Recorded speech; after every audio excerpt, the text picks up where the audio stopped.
Countdown to Election Day. Welcome in, everybody. I'm Reed Cowan. Okay, so today's focus for candidates Kamala Harris and Donald Trump, Sunbelt voters. It's the former president versus the vice president. This we know. It's been that way for days, but they're ramping it up.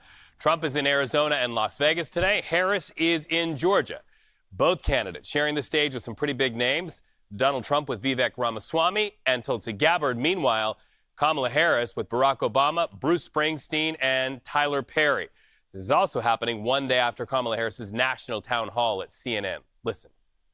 A four-star Marine general, who was his longest-serving chief of staff, gave an interview recently in the last 2 weeks of this election, talking about how dangerous Donald Trump is. And I think one has to think about, why would someone who served with him, who is not political, a four-star Marine general, why is he telling the American people now? And frankly, I think of it as he's just putting out a 911 call to the American people. Understand what could happen if Donald Trump were back in the White House.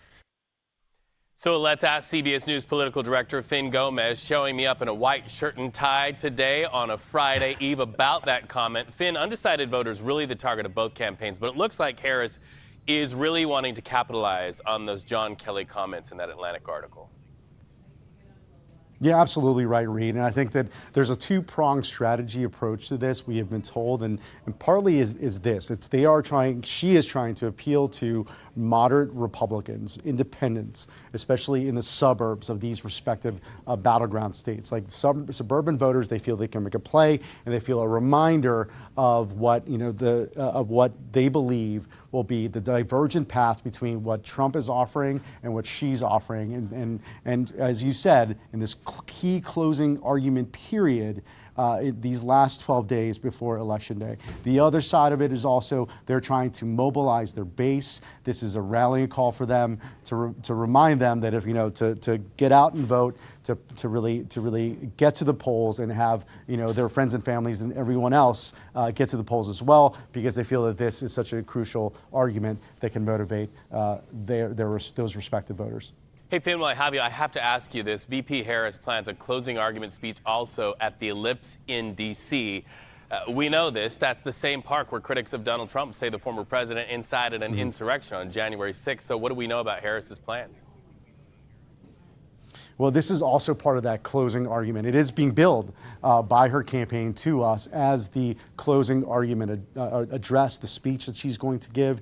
And again, if you recall, Reed, back in 20, what Joe Biden ran on essentially was that then that election cycle was a referendum on Donald Trump. And what the campaign wants to do now, because they believe it's an effective closing argument, is to remind voters about that, remind voters of what the possibilities what they are if Donald Trump becomes president again. And I think they think that's the most effective argument they can make, and also hitting these battleground states before Election Day. I do want to just say one thing, Reed. CBS News can confirm that Beyonce, the multiple Grammy Award winning artist, is planning on attending that star-studded event that you mentioned in Houston tomorrow. All right, so not just the song playing, but the actual artist in person. Fin Gómez, thank you so much. Breaking news, Beyonce news, right here on the stream. Thank you.